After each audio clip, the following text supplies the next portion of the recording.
Frères et sœurs en Christ, bonjour. Vous est-il déjà arrivé de vous sentir juste un numéro, de penser que si vous disparaissiez, personne ne s'en rendrait compte? L'Évangile d'aujourd'hui va guérir cette blessure. Jésus nous présente une mathématique scandaleuse. Il est prêt à laisser 99 personnes sages pour aller chercher la personne qui ne va pas bien. Et cette personne, ce mardi, c'est peut-être vous. Lecture du livre du prophète Isaïe. Consolez. Consolez mon peuple, dit votre Dieu. Parlez au cœur de Jérusalem. Proclamez que son service est accompli, que son crime est expié, qu'elle a reçu de la main du Seigneur le double pour toutes ses fautes. Une voix proclame : dans le désert, préparez le chemin du Seigneur. Tracez droit, dans les terres arides, une route pour notre Dieu. Que tout ravin soit comblé, toute montagne et toute colline abaissée. Que les escarpements se changent en plaine, et les sommets en larges vallées. Alors se révélera la gloire du Seigneur, et tout être de chair verra que la bouche du Seigneur a parlé. Une voix dit : proclame. Et je dis : que vais-je proclamer ? Toute chair est comme l'herbe, toute sa grâce comme la fleur des champs. L'herbe se dessèche et la fleur se fane quand passe sur elle le souffle du Seigneur. Oui, le peuple est comme l'herbe. L'herbe se dessèche et la fleur se fane, mais la parole de notre Dieu demeure pour toujours. Monte sur une haute montagne, toi qui portes la bonne nouvelle à Sion. Élève la voix avec force, toi qui portes la bonne nouvelle à Jérusalem. Élève la voix, ne crains pas. Dis aux villes de Juda : voici votre Dieu. Voici le Seigneur Dieu. Il vient avec puissance, son bras lui soumet tout. Voici le fruit de son travail avec lui, et devant lui son ouvrage. Comme un berger, il fait paître son troupeau. Son bras rassemble les agneaux, il les porte sur son cœur, il mène les brebis qui allaitent. Parole du Seigneur.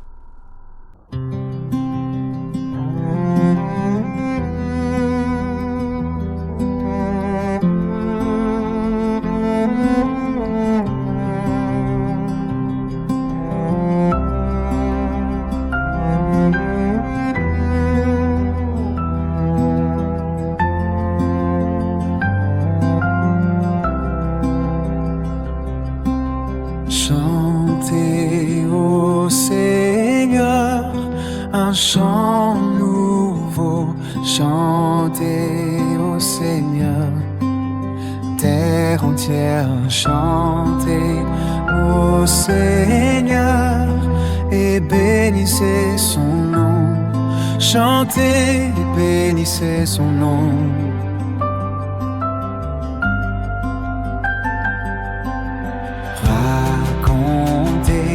À tous les peuples sa gloire, allez dire aux nations, le Seigneur est roi. Il gouverne les peuples avec droiture.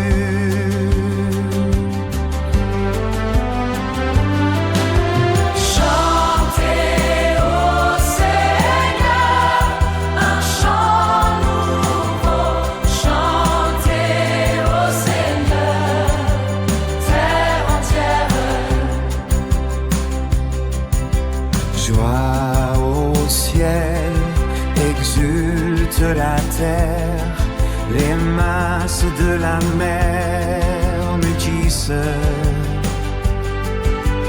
La campagne tout entière est en fête. Les arbres des forêts dansent de joie devant la face du Seigneur, car il vient pour juger la terre. Voici le Seigneur Dieu, il vient avec puissance.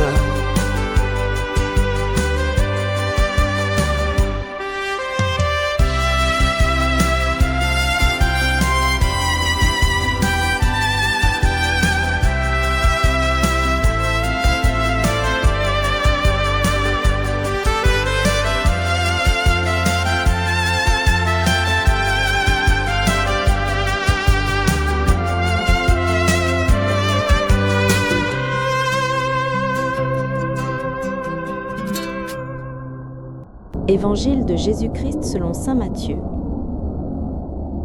En ce temps-là, Jésus disait à ses disciples : « Quel est votre avis ? Si un homme possède 100 brebis et que l'une d'entre elles s'égare, ne va-t-il pas laisser les 99 autres dans la montagne pour partir à la recherche de la brebis égarée ? Et s'il arrive à la retrouver, amen, je vous le dis, il se réjouit pour elle plus que pour les 99 qui ne se sont pas égarés.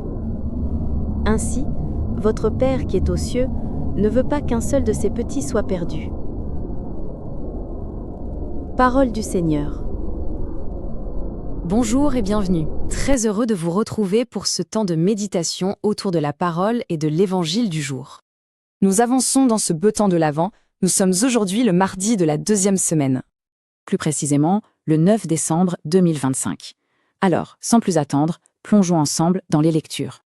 On commence avec notre première lecture qui nous vient du prophète Isaïe. Et là, on a une parole qui s'adresse vraiment à un peuple qui a souffert, un peuple qui a un besoin immense d'entendre un message d'espoir, de réconfort. Dès le début, c'est puissant. L'ordre est donné 2 fois. Consoler, consoler. On sent l'urgence, la nécessité absolue. Et attention, ce ne sont pas des paroles en l'air, il est question de parler au cœur, c'est-à-dire de toucher au plus profond, de guérir les blessures intimes. Ça nous révèle un Dieu qui cherche avant tout une relation personnelle, une relation qui apaise. Ce qui est fascinant ici, c'est le contraste que le prophète nous dessine. C'est vraiment le jour et la nuit. D'un côté, le passé, c'est réglé. Le temps de l'épreuve est fini. La dette est payée. Et de l'autre, l'avenir s'ouvre de manière spectaculaire. C'est Dieu lui-même qui prépare le chemin, sa gloire va être visible pour tout le monde, et tout ça, ça repose sur une promesse solide, sa parole, qui, elle, ne passera jamais. Et pour bien comprendre comment Dieu agit, Isaïe nous donne cette image, mais cette image d'une tendresse incroyable. Ce Dieu dans la parole est éternel, ce n'est pas un souverain distant et froid, non, c'est un berger, et regardez la délicatesse des gestes. Son bras rassemble, il porte les plus fragiles, les agneaux, et pas n'importe où, sur son cœur. C'est une image de proximité, de soin infini. Alors, le psaume qui suit va reprendre cette idée du berger, mais il va y ajouter une nouvelle dimension, quelque chose de plus. Ce berger n'est pas seulement doux, il est aussi un roi puissant qui vient pour régner. Et voilà, tout est là. Cette phrase, c'est la clé. Elle fait écho à la fois à la force et à la tendresse. Sa puissance n'est pas une force qui écrase, non, c'est la puissance qui sauve, celle du berger qui protège son troupeau contre absolument tous les dangers. Il y a une véritable majesté dans sa tendresse. Et face à cette venue, la réaction ne se fait pas attendre. C'est une explosion de joie universelle. Ce n'est pas qu'une affaire d'humain, loin de là. Le psalmiste invite toute la création, le ciel, la terre, la mer, les champs et même les arbres des forêts. Tout le monde est invité à chanter, à danser. La création tout entière reconnaît son roi et se réjouit de son arrivée. La question qui se pose maintenant, c'est comment ce roi si puissant, acclamé par tout l'univers, va-t-il manifester sa grandeur ? Eh bien, l'Évangile nous fait basculer d'une vision cosmique immense à une scène d'une intimité absolument bouleversante. Tout commence avec un chiffre rond, 100, un troupeau complet, un chiffre qui symbolise la totalité, la perfection. A priori, tout va bien. Et c'est là que la logique de Dieu renverse complètement la nôtre. La disproportion est frappante. Pour un seul élément qui manque, le berger met tout le reste en pause.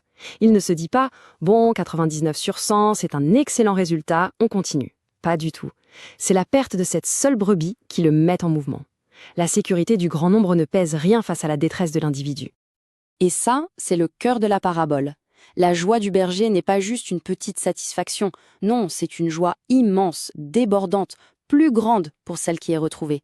Ce n'est pas pour dévaloriser les 99 autres, mais c'est l'expression d'un amour passionné qui célèbre le retour, la vie qui a été retrouvée. Et c'est ici que tous les textes d'aujourd'hui se rejoignent. La consolation promise par Isaïe, la venue puissante du roi chantée dans le psaume, tout ça trouve son expression la plus parfaite, la plus concrète dans cette quête personnelle qui se termine par l'immense joie de retrouver. Jésus termine en nous donnant la clé de tout. Le berger, c'est le Père. Et sa volonté la plus profonde, son désir le plus cher, c'est que personne, absolument personne ne soit perdu. Chaque vie, chaque personne a une valeur infinie à ses yeux. Toute la puissance de Dieu est mise au service de cette volonté de salut pour chacun d'entre nous. On termine avec cette question pour notre méditation. Isaïe nous dit « Voici le Seigneur Dieu, il vient avec puissance ». Et l'Évangile, lui, nous montre que cette puissance s'exprime dans la recherche obstinée d'une seule brebis égarée. Alors, on peut se demander, et si la plus grande démonstration de force de Dieu, ce n'était pas dans le spectaculaire, mais justement dans cette tendresse infinie pour ce qui est petit, fragile, perdu. C'est une belle pensée à garder avec nous en ce temps de l'Avent. Vous l'avez compris, pour Dieu, vous n'êtes pas un problème à régler. Vous êtes un trésor à retrouver. Votre mission aujourd'hui? Arrêtez de fuir. Si vous vous sentez loin de Dieu, ne vous cachez pas par honte. Dites simplement « Seigneur, je suis là, viens me chercher ». Laissez-vous trouver. Prions ensemble. Seigneur Jésus, bon berger. Parfois je m'égare, je me sens seul et sans valeur. Merci de laisser les 99 autres pour venir me chercher. Prends-moi sur tes épaules et ramène-moi à la maison. Je me laisse aimer par toi aujourd'hui. Amen.